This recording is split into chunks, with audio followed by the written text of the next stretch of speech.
હારું છું ભાવા, તું આવ્યો તે લે, તારું જ કામ હતું, ઘડીક ઉભો રહેજે. હે બકુલભાઈ હું લેવા જા? કોને ખબર? આવે આ ભૂતનું મોરું પહેરી લેતો. હમણાં હું ભૂત પકડવાનો મંત્ર બોલું છું એટલે ભૂત શીશીમાં આવી જાય ને.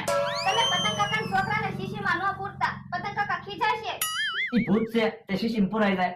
આ તો પછી મને ભૂતની બીક ન લાગે ને એટલે પ્રેક્ટિસ કરું છું. હા તું હા હા હા એમ બોલજે, હું મંત્ર બોલું છું. હા એ હારું. બોલ.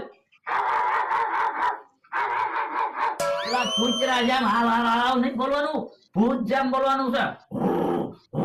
એમ પણ તમે તો કીધું તું એમ બોલજે. પણ ભૂત જેમ બોલ, એમ બોલ. હો એ હારું. હા તુર તુર તુર તુર તુર તુર તુર તુર તુર તુમ. હે મંત્ર પાકો થઈ ગયો, હવે વાંધો નહીં. બકુલભાઈ ખરા છે, ભૂત પકડવાના ધંધા ચાલુ કર્યા તો હું બીજે કે ધંધે તો જાવું નથી. મારો માણા ગયો છે ગામમાં ટ્રેક્ટર નું બેરિંગ લેવા. ટ્રેક્ટર બગડી ગયું છે, હમણાં બેરિંગ લઈને આવે એટલે ટ્રેક્ટર રિપેર કરીને ઓલી વાડીએ જાવું છે. યા વળદા બેરિંગ. હે હું લાવ્યો? એ બેરિંગ બેરિંગ હું કામ લાવ્યો? તમે તો કીધું તું બેરિંગ લાવો.